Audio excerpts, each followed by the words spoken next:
Hi and welcome to another episode of ID Cyber Sessions. I'm Steve and this is Alice and we both work at ID Cyber. Today we are speaking with Chris and James Bohr.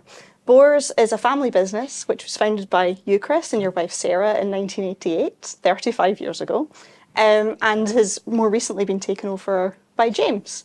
And it started out offering signal processing services, so provision and supporting of signal processing hardware and software, but more recently you've moved to cybersecurity offerings, so attack vector assessments, threat modelling, tabletop exercises. Can I ask, what led to the initial focus on signal processing? Oh, that's a good question. Signal processing is much more interesting than ordinary information processing because signals are the stuff that comes us from the real world. So they're like the sounds and the sights, the signs, the radiation spectrum that's all around us. And you're touching the real world in a very physical way, and you're also controlling it. So, for example, one of the projects we worked on early on was the Type 45 destroyer, and there you're controlling the electrically generated motor in such a way that it drives efficiently, but you're also trying to disguise your electromagnetic signature, and to me that's always been far more interesting than just seeing pixels on a screen, although the first program I ever wrote did actually light up one pixel on a screen, and I was massively excited by it. But I then went on to electronic engineering and to work at CERN designing robotic instruments and computer control and laptop computers for civil engineers to make measurements and control robotic instruments that fired nails into the floor and placed equipment extremely accurately. And that's when I think I developed a passion for really touching the real world. So if the computer has a monitor and a keyboard attached, I'm not interested really. And if it does print hello world, I'm even less interested. But if it does something, if it moves something, if it explodes something, sadly, I'm interested as well. And if it prevents something exploding, I'm interested. So yeah, I think signals is the thing that drew me into it. And it's like an obsession with the meaning of things more than just processing things in an abstract way. So if we take the mathematics of signal processing, it's very fascinating. It's really cool. I love doing it. I'm not good at it, so I have to be quite diligent and careful in going through it. But it's when it actually makes something happen that's really exciting. And that's why it was signal processing for me. That's excellent. So over just 35 years have passed. You went from signal processing and now to cyber security. How did that evolve? I don't think it's much of an evolution because, as Chris was saying, it was always about prevention, it was about detection, it's about obfuscation in some cases, and it's all very real world. And I generally don't say that we do cybersecurity, I say we do security. It just happens to often be applied in cyber or in information, but we've done some physical premises work as well, not guarding, but design and assessment. And it does all tie together. It's all that same approach, looking at what can go wrong, how do you prevent things going wrong, and implementing that. Wow. I had no clue that you did physical security kind of assessments as well. That's awesome. That's really varied. We're looking at getting Sabre licensed at some point this year. Wow. And one of the services you also offer is threat modelling. And I love chatting with you about models because it seems that every time I do, you have some new kind of model happening. I know that you both have taken part in LARPing, so live action role playing, which in itself is a type of modelling. And also you've been working on a project about modelling mixology, so kind of the cocktail vector. Is there anything that you can't turn into a model? No. And it's just a model. It's only a model. That's the important bit to remember. It's always just a model. So it can be a useful model, it can approximate something and make it easier to understand and work with. But you have to remember it's not the reality. It is a model that you have built to try and understand something or to do something. So my professor of physics was Daphne Jackson from the University of Surrey. She was really good because she was a mentor of mine, but she used to repeatedly say, it's only a model, Chris. It doesn't mean you understand it. I'll give an example of that because we're surrounded by microphones here, and one of the interesting things you do in signal processing is audio or sound. So, how do I actually measure sound? what's the definition of measuring the pressure of a sound? Well, it's sound waves that emit from, movements in your throat and moving out. So here we make a mathematical model of, of your larynx and the way your lips move and the way your tongue moves, and that allows us to synthesize speech or be able to recognize speech. But then the sound waves propagate. How do I measure that? It's extraordinarily difficult. I could put something there and watch it move, yeah, but that's really hard. So instead what I do is I put a microphone membrane there, and then that either squashes carbon and changes its resistance, or it pushes a little electromagnet and generates a signal. So at that point, that's when you're a signal, because this is the signal that I'm sending you, which is the meaning of what I'm saying. That's my message. And it's transformed through all of this weird stuff up here and then my physiology. Then it's transmitted through the air. And then the way I detect it is actually through an electronic device. And the definition of sound pressure is actually a calibrated microphone, which is really weird. And that shows that's just a model, because we don't measure sound, we measure a microphone and then we compare it with it. So we've got a proxy measurement. So when James says everything's a model, everything is a model, because we hardly ever perceive anything directly. And perceptual processing comes into it as well, because the meaning's important. And, the way I hear sound and the way I perceive meaning from it or perceive directional signals and so on all comes down to my own psychology as well.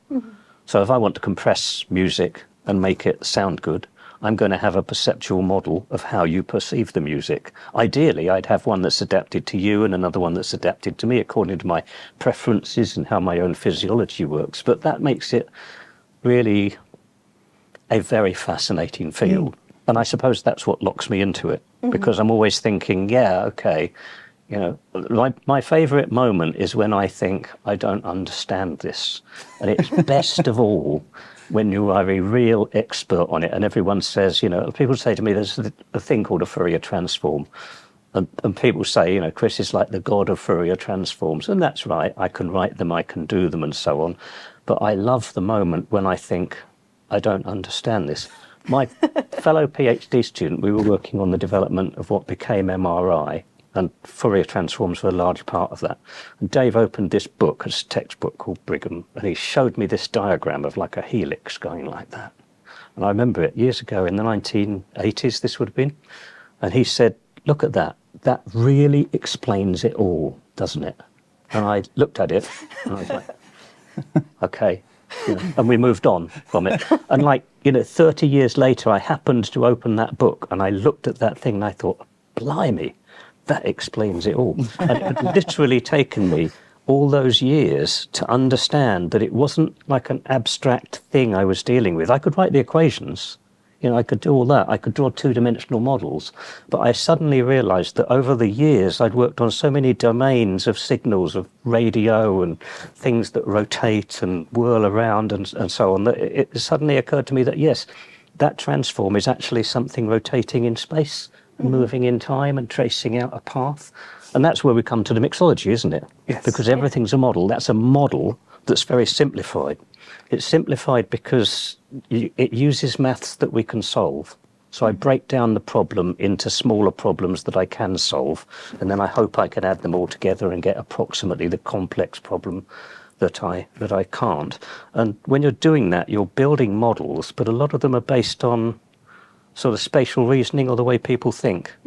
And the spatial reasoning is what comes into mixology. It's like, is there a space in which I can point to here and say, this is a martini and this is a margarita. And then I can start to reason about how far apart are they, and what would it take for me to make it that they were further apart so they were really distinct. And of course that comes down to signal processing, because signal processing is all about the message. Here's the message that I wanted to speak to you. Here's the code that it goes through. It goes through here and then it's coded like this. It's coded through the microphone. It's transmitted over the internet. It comes out to you and you hear it. So that's a coding space. And ideally that coding space separates out different meanings so that they're distinguishable in the presence of noise. So is it fair to say, as someone who likes models but is inexperienced with them, is it fair to say that a model is essentially a way of helping take something that's seemingly quite abstract to the human mind and making it that bit more concrete? Is that Often it's assumption. taking something that's very concrete, making it a bit more abstract so that the human mind can grasp it. Because, for example, with the mixology, Yeah. you know exactly what a cocktail is. It's a very concrete thing. Depending on how your memory processing works, if I say martini, you might even get the sensation of taste. But if we want to mathematically represent that, that becomes an absolute nightmare. What is Yeah. taste? How can we break it down? Yeah. So we've done various different things on that. nightmare. And this does have relevance to security, because if you look at something like attribution, well, different threat actors will have different tactics, different technologies, different approaches, different targets. All of those can be represented in the same way you could represent the taste of a cocktail. You can then say, well, I can draw a box around these, and that means this threat actor is this box. So You're if in this the box. attack is attributed to them, that's a massive outlier. And so something odd is going on. Or all of these attacks that I haven't attributed to anyone, they seem to fit in exactly the same box very neatly. Probably means I can say with some certainty, these are the people who did it. But to do that, you need all of the data. So the cocktail project was part of building up that model and seeing if it works with something where it's a little more concrete, but it's still very subjective. And then looking at doing that further on with attribution, with threat modeling. You could do the same thing with threats. You can do the same thing with risks. Take your pick. Cocktails came out of James liking cocktails, but also they came out of me just for fun developing a methodology which was based on an attack vector space. So you call it an attack vector, but actually that's just, you know, an entry point. It's a point of entry. But if you look at the characteristics of an attack, all the different ways, that different mechanisms it uses, you can plot that out and say, well, that plots out a space where it's like here in attack vector space. And so I developed a model thinking this is really cool and it's easy because I can represent a set of vectors as a matrix and then I can multiply them by a vector. It dimension reduces it and it gives me meaningful plots like a risk matrix that actually makes sense instead of just being a, you know, oh, that's likely to happen and it's big impact. That's like, yeah, I don't need that, especially not coloured, but I can plot things with it that I think are really meaningful.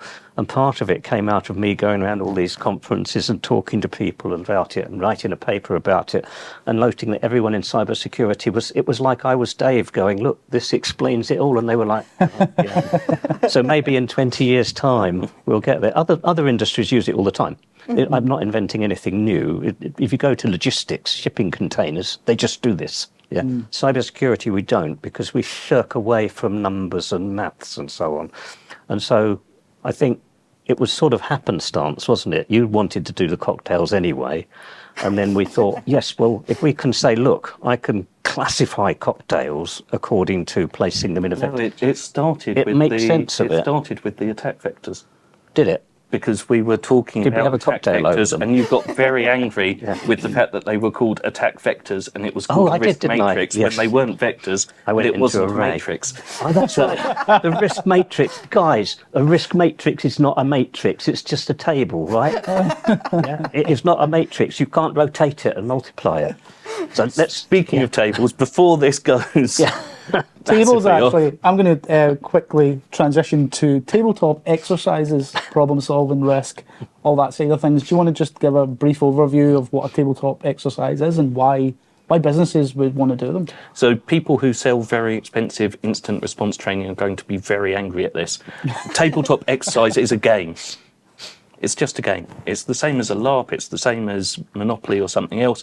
It's just designed to put you in a fictional, imaginary scenario where you've got to react and work your way through a scenario. So it's a role-playing game, various levels of detail. You've got things like backdoors and breaches, which is a very simplified version, nicely randomized, fun to play. Then you've got all the way at the other end, the highly realistic ones, such as the disaster simulations the NHS do, where people are actually given makeup, given fake injuries, and staff are then let loose on them and told there has been a train crash. There are people here, deal with it for emergency response. So there's this whole range of them, but they are all just games. really. The Venn diagram of tabletop exercise design and game design, it is just a circle. But then I guess useful for businesses to... It's incredibly useful. The reason people will get upset about me calling them games is because they don't think games are important. Games are massively important, and they are how we learn and how we develop. You know, we don't learn by actually going in and fighting a fire. You learn by understanding how to and practicing and trying different things and seeing what works and not dying the first time you try to deal with an emergency. It's kind of a key part. Yeah. So using them that way, it's brilliant, and it's absolutely vital to everything we do in security and probably most other industries as well.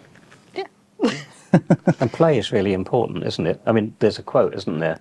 It is through play, free and unsupervised, that children learn and develop to socialise and understand the world around them. So it's not through teaching. And that's Wilberforce, I think, who was the inventor of the playground in the 18th century. Yeah, so he invented the idea of the play school. And I think it's through play that you really engage in things. You know, you have the opportunity to put yourself into it. It's like LARP. I never thought I'd enjoy LARP. I mean, you asked me for years, didn't you? You'd enjoy this, Dad, and I'm like, well, okay. And then I suddenly thought, you know, my adult son is asking me to spend a weekend with him doing something he loves. What am I doing?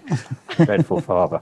But so I went along, and it's perfect, you know, because I can throw myself into it. You know, I'm no good with the rules at all, but I learn about people, I learn about all sorts of things, you know, I make jokes. And it's the fact that it's in a safe environment. I mean, as well. it's all just a model. Yeah. That's right. Yes. And you can try something. Yeah. And if it catastrophically fails, it's okay. Well, it might not be okay. I mean, once someone said to me I was breaking the rules at LARP, didn't they? That's when I invented the iPhone. I had this thing where you had tins tied together with string, and it was like a speaking device, and I was selling these to people, which is fine, you know, that was okay. The best bit of that is that if you bought the device, you bought the tins, but you had to come to me to buy the string. No, it was you rented it. Rented the string. It was a subscription model. So you paid for the string. But anyway, I then went round the following day with tins with rounded corners, which were the upgrade. That's when I get reported for introducing the modern world too much. And I was slightly upset about that. But then Matt Penning gave me a free ticket to the next event because he said it was so funny. So you'd obviously done quite well. Yeah. There are things that are hurtful. You know, in a game, you can be hurt and upset by it. People could be horrible to you. But at the same time, it is actually just a game. And more importantly, you know, you can go and stand on a battlefield and someone shoots you with arrows and you don't die. Yes. It's a big part of the experience, the not dying. Yeah. We were speaking kind of there just about kind of learning and teaching and things. And obviously teaching has been quite a central part of Boars for years, because you've delivered training on signal processing and then more recently kind of like threat modelling classes and things like that. But James, you've also been quite heavily involved in the community, delivering workshops, delivering talks. So I was just wondering, for you, is there a difference between your community workshops and talks and your business ones, or? So there's a few differences. One is I get paid more for the business ones. Yeah. The community ones, it's a whole mix of things. It's not purely altruistic, because while I enjoy giving back and I do feel that's what I'm doing, it's also my petri dish. It's where I try out ideas and experiment with things and see if they will work. And sometimes they do, sometimes they don't. But then I can take them and develop them, and I'll try them at different events and see how different people react and iterate and refine them until I'm happy to then take that to become something I can commercially offer. And I'll still offer it now and then at community events, because I know a lot of people in the community and they're very nice people and they're always very friendly and buy me a beer.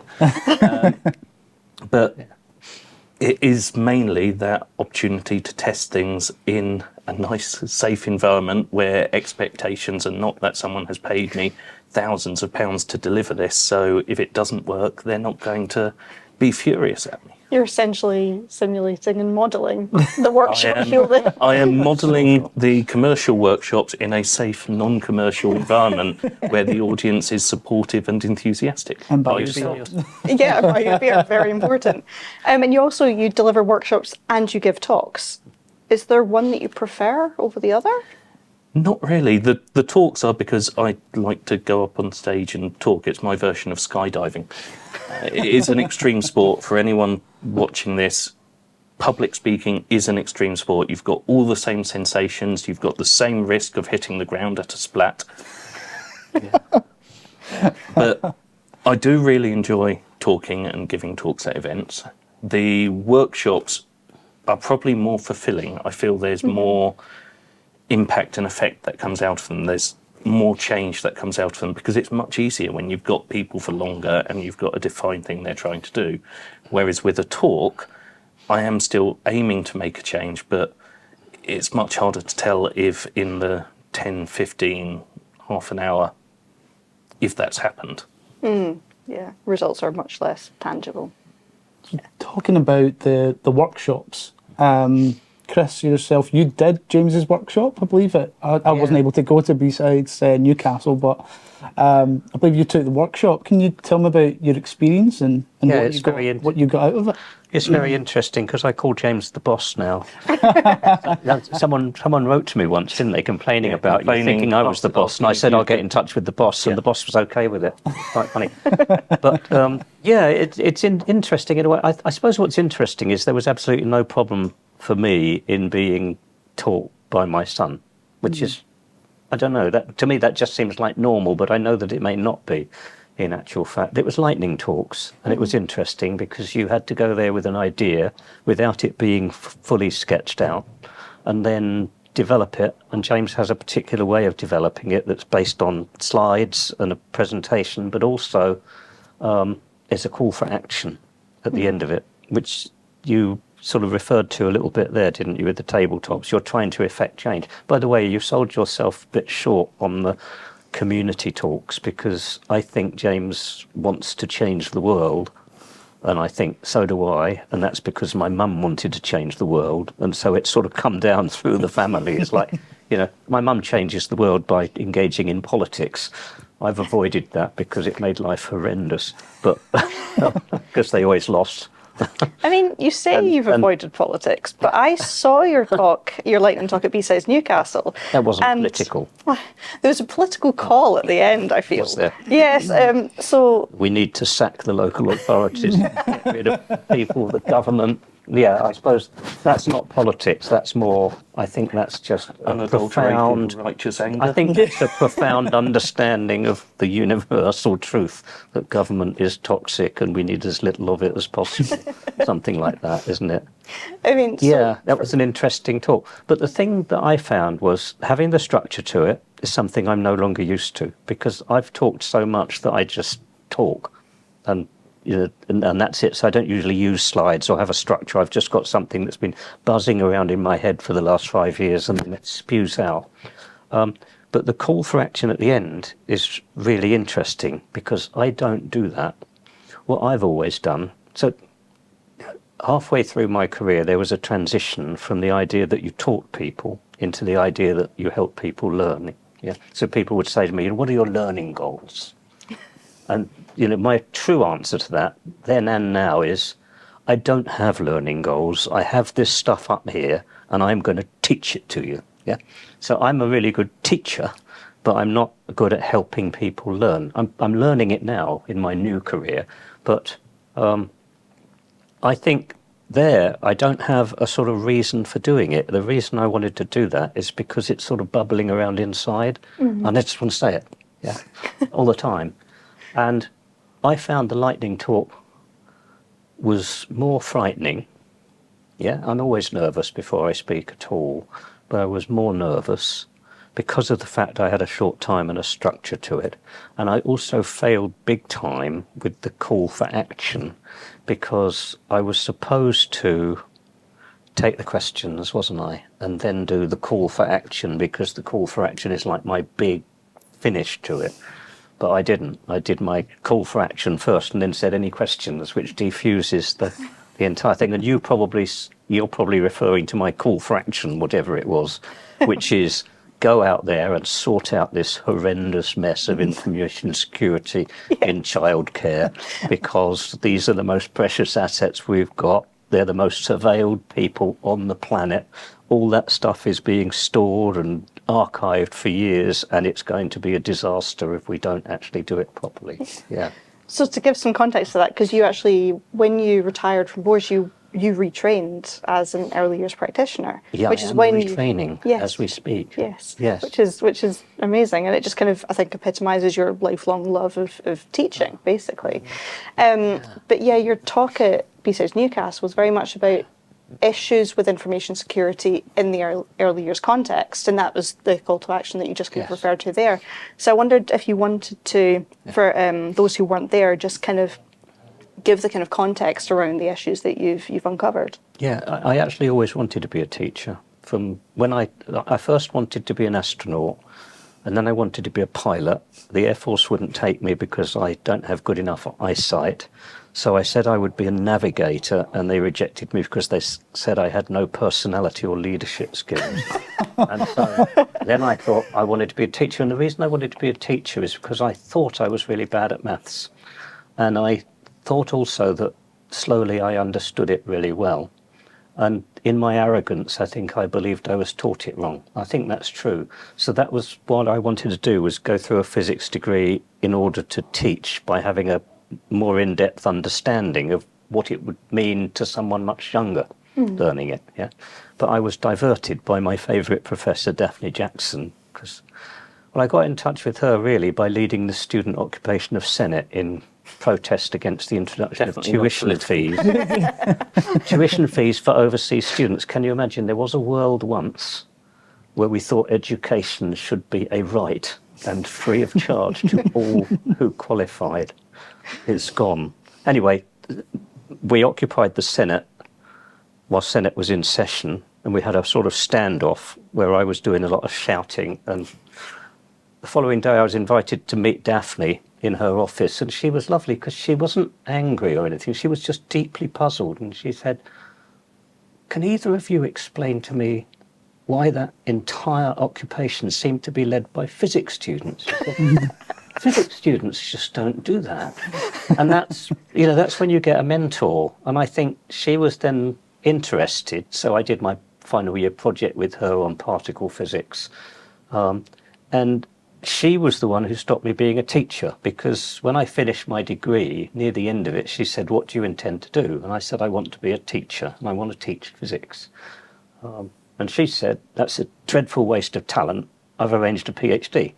So I went on to do a PhD, which came out of my industrial year had been with GEC, and GEC sponsored me to do this in this new science called MRI, or nuclear magnetic resonance, as it was then. And then at the end of my PhD, she basically asked the same question, and I said, "Well, I'm going to be a teacher, teacher training." And she said, "That's a terrible waste of talent. I've arranged an interview for you at CERN." And I'm such a reed in the wind. I'm like, oh, okay. So I ended up at CERN. And by then I was trapped because I was into robotics and cybernetics and measurements and computers and computer science. And I betrayed Daphne. That, I never understood particle physics. I didn't know. While I was at CERN, the whole place was buzzing. Everyone was rushing around going, "They've found W. They found W." And literally, I was thinking, who's W? I literally did have that thought. W is a boson. It's a particle, like the Higgs boson. Oh, right, It was the one before that. Yeah. I went to the back of the lecture theatre and I watched Carlo Rubio come out. He got the Nobel Prize and he talked a load of gibberish. And I just sort of absorbed the moment in history. And I think that was when I realised I'm now an engineer. I am not a physicist at all. But anyway, so the teaching came out of, a sort of a long-held desire to try to understand what it was that I had not understood. In fact, I was very good at maths. I had to produce my O-level certificates for my apprenticeship, and I got a grade 1, which is the highest grade. But I always thought I was bad at it. Isn't that weird? So moving on to the preschool, that's why I took the apprenticeship at the preschool, because of this fascination with, how do they learn number? What does it mean to learn number? But of course, you come into it with a son who's now running an information security business, and I'm looking at what's happening within it. So when your child goes to preschool, they're 2 years old, they will be asked a lot of information about themselves, and there are good reasons for that. That is, we want to know all about them so we know what's their comforter, what's their favourite toy, what to do if they get upset, what to say, if mummy isn't there, that kind of thing. And so you have this thing called All About Me. And All About Me is everything about you. Your favourite colour, your favourite teddy, your favourite food, all of that. That's all recorded. Now, we ask for all of that data, and there's good reasons for some of it, but it's massive information overreach. And by law, a lot of it has to be stored almost forever. Yeah? They've also got records of all the intimate care you've received. So we know when your nappy was changed and who by, and we know whether it was dirty or not. Those records have to be kept for 25 years, because if there's an allegation of abuse, we may go back through those records to show that indeed your nappy was changed then because it was dirty, or that person was not in the setting at that time. So there's reasons for it, but I can just see that, if that information leaks out, then we're going to have a situation where Amazon suddenly starts sending you adverts for purple-coloured gummy bears, that have rabbit ears or something, because they know everything about you, literally everything. All the incidents, we photograph the child doing something, we know what their developmental stages are, we know what their problems have been, that's all recorded, and it's necessarily kept. The overreach occurs when we go too far. So there are examples where we need to know the national insurance number of the main carer to prove that they're entitled to receive government funding. Yeah. Now, as the management of this starts moving to platforms instead of paper-based systems, it just goes out. Yeah. Some platforms, by default, will ask every registered carer, mummy, daddy, auntie, next-door neighbour, for their national insurance number. That is wrong. That shows a major misunderstanding of the process. And I think what I was concerned with was trying to go through that and say, well, how do we minimise the amount of information we ask for? How do we justify it? How do we put in place the retention policies? And this has all been done on paper before, so we would shred things and things like that. But then it gets even more devastating. So in the case of an allegation or a concern that's raised about a child, they may be subject to abuse or neglect or something like that, something begins to be created that's called the Child Protection File. The Child Protection File has everything about that, including allegations. That may be an anonymous note dropped in by somebody saying, mummy was drunk at the station with child, or daddy is on drugs, or something like that. Yeah, that's all recorded, and it's unsubstantiated often, and also genuine stuff like an injury or bruises that occurred. So it's incredibly sensitive information, and it necessarily has to be protected. So the rules say they regard it as a paper file. There must only be one. There's one copy. It's in a file. Yeah? If the child transitions to another place of care, like they go to another preschool or to the big school, then that file is taken by an individual and handed to the responsible person at the other end and signed for. Yeah? That responsible person should be the named designated safeguarding lead. So ideally, you would eyeball them, but you don't know them. Yeah? How do I check that you are the DSL? Maybe I've got your name. Probably I don't. Probably I just go to the school and hand it to the secretary, who now has access to all of this. As that transitions to being electronic files, what happens is that the file is sent by encrypted email, egress or something like that. Now the file is secure in transit, but there are two copies. There's a copy here and there's a copy here. This copy should be destroyed. Has someone got a retention policy that says it's destroyed? Probably not. Yeah? I was involved in a case review. That's when it gets to the point where a child is considered to be at risk of imminent harm. Yeah? And I got the email, which I think went out to 8 individuals, including our office manager, and the office managers at 2 other childcare settings, as well as to me, who's designated safeguarding lead, unencrypted. That is every detail of every allegation about that entire family is now out there in 8 copies. Now, I can say that the risk is small, because one would assume that the people working in those posts are trustworthy individuals. But you're not supposed to do that. And that is a massive, major breach in security that nobody seems to understand. So I reported that up to the local authority to say this had happened, and they said, oh, yeah. And so you reported up to what they call the whistleblowing thing. The whistleblowing thing in our local authority is called Be Heard. I haven't heard from them. Yeah. And so there's not even an understanding of the issue. Yeah. And children are like our most precious asset. They're literally our future, as Cassius Clay famously sang. And that all this information about them and their families should be collected and not guarded properly is a major issue. So my call to action there would be the platform providers, they have the ability to understand this issue properly and act upon it. Yeah? As far as I can see currently, they are not. I spoke to one, I've spoken to a number of them, I spoke to one who shall remain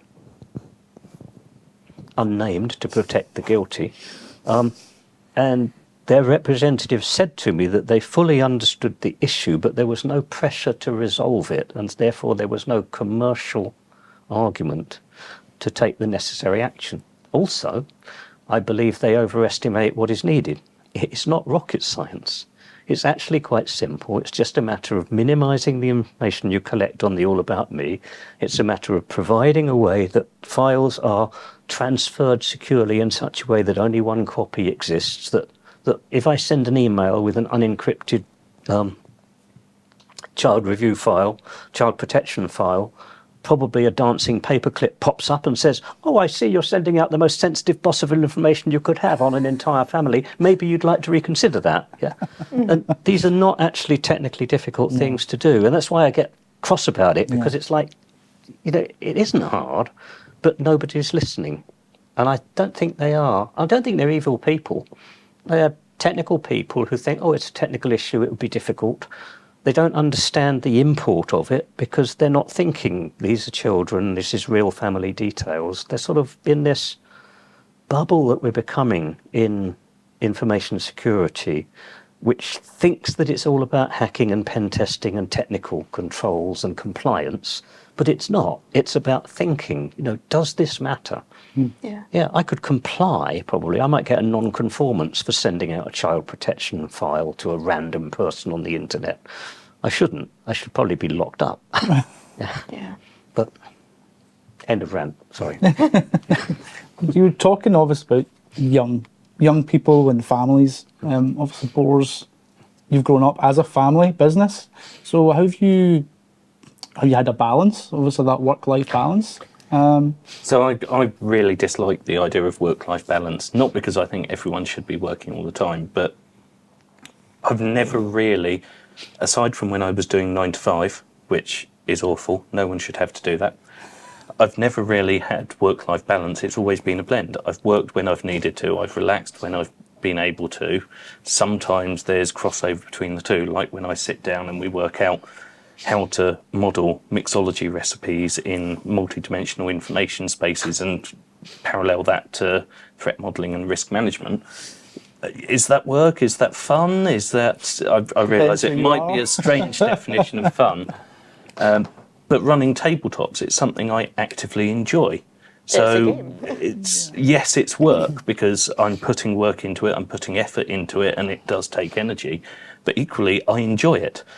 I go home and run games for friends. There's limited difference between these things. It's just not trying to keep an artificial separation and stop myself from doing work stuff or stop myself from doing life stuff while I'm working. So yeah, I prefer work-life blend, and it is probably through growing up in the atmosphere of a family business with parents working from home, with odd hours because it was always the US and various other things, but that seemed much more normal to me when I finally got out of 9 to 5 and started doing it than sit on a train for 2 hours to get into London, sit in an office for 8 hours pretending I'm working except for the 10 minutes that I'm actually valuable for, sit on the train for 2 hours to get home, go to sleep, repeat. Yeah. And I guess as well, Chris, you literally just retired from the family business a few years ago and immediately started retraining. So I guess work-life blend is Yeah, really, you're probably much the same situation as James. Well, Sarah occasionally says to me, we could just be on a cruise. And I think, yeah, we could, but it wouldn't be so difficult.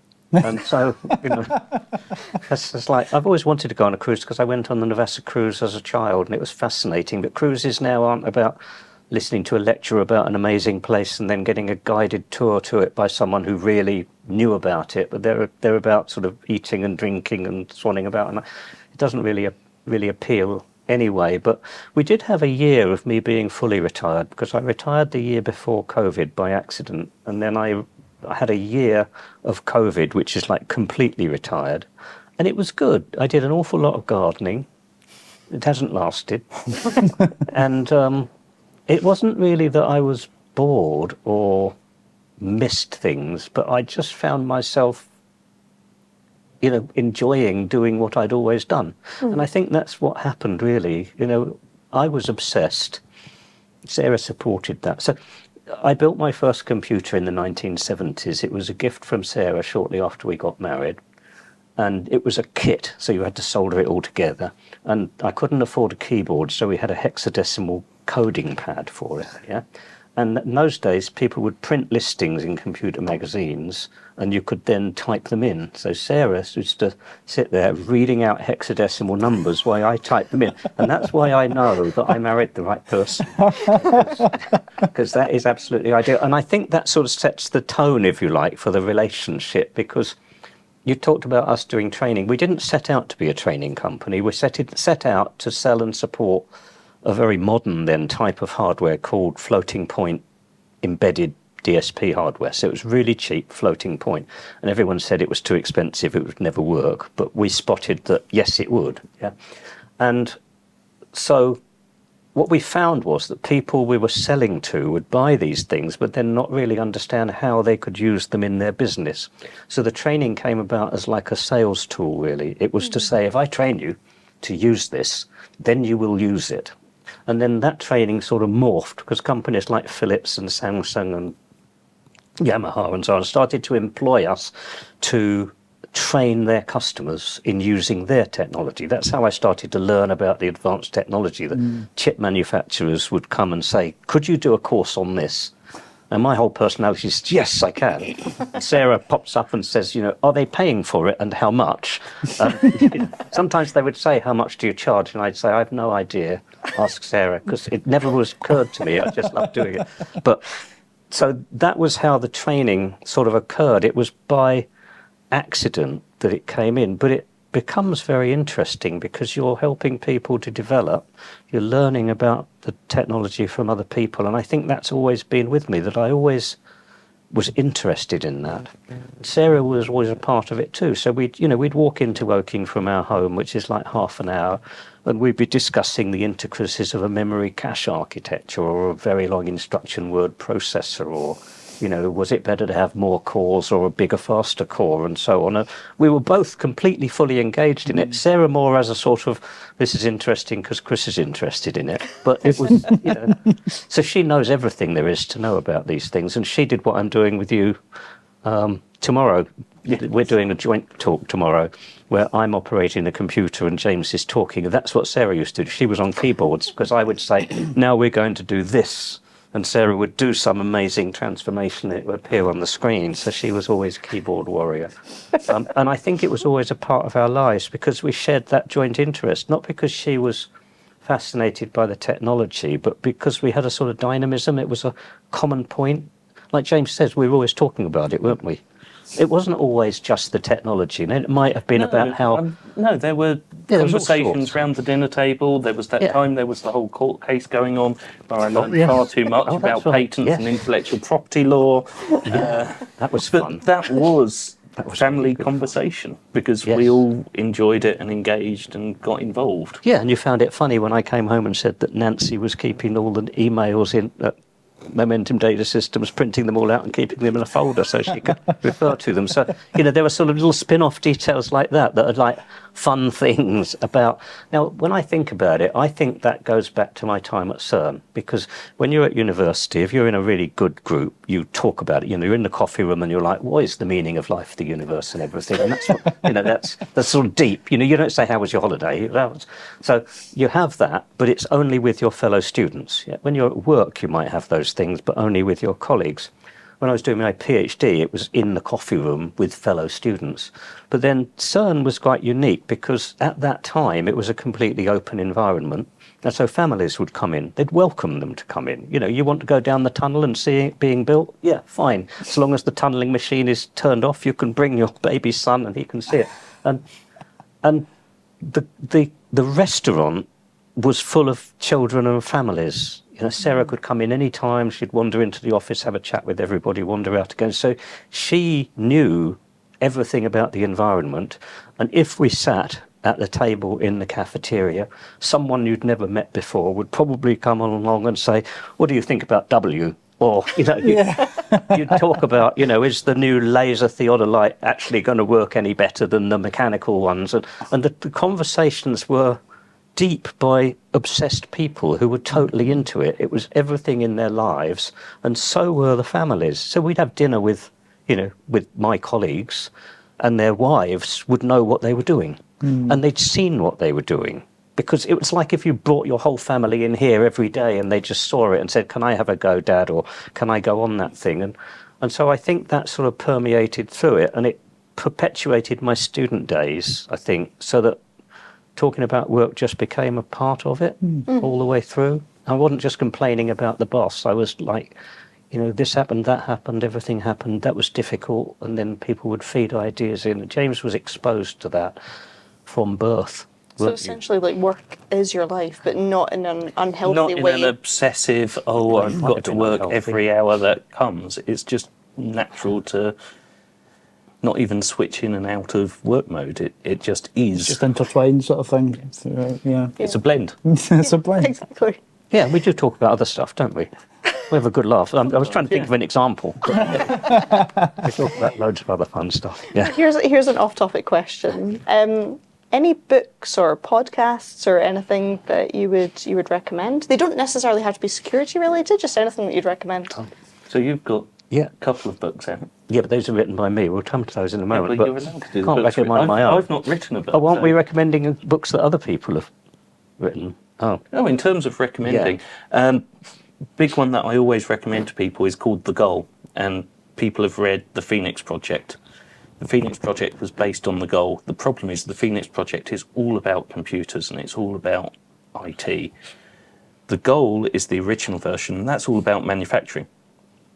And when you're working with models, when you're trying to understand things, the more concrete, the better, because you can apply your spatial reasoning, which is an absolutely fantastic set of neurological networks and maps and skills that humans have developed over a very long time, to the point where, and I only discovered this a little while ago, the way that you understand social relationships uses those same networks. So when you say you're close to someone, it's very literal. That's how you understand it. So the more physical it is, the better. And when you're doing manufacturing rather than an IT system, it just makes more sense. Plus, I think, honestly, The Goal is a better book. I heard of that one. Definitely be adding that one to the list. yeah, I think I'd recommend a book called The Peopleware Papers. I can't find it anymore, I've lost it, but if you can look it up, it came from the 1970s, I think, and it was talking about technology and software development in terms of a people thing. We always say, cybersecurity is a people issue. Well, this was a series of papers and essays about how people are at the core of everything we do in terms of information technology, and how it's case studies, of how people actually impacted in terms of disasters or successes and things like that. I think that's really worth finding and reading. The other one I like very much is Regis McKenna on relationship marketing. So if you're into marketing, sales. And what he was basically saying is, you don't go out there and sell stuff, so build a relationship with people, understand them. And I came to understand that even more as we started working in Asia, because our work initially was all UK based, and then it became American, and then the focus shifted back to Europe, and then it shifted out to Asia. So it's basically sort of following the development of advanced chip manufacture and design out there.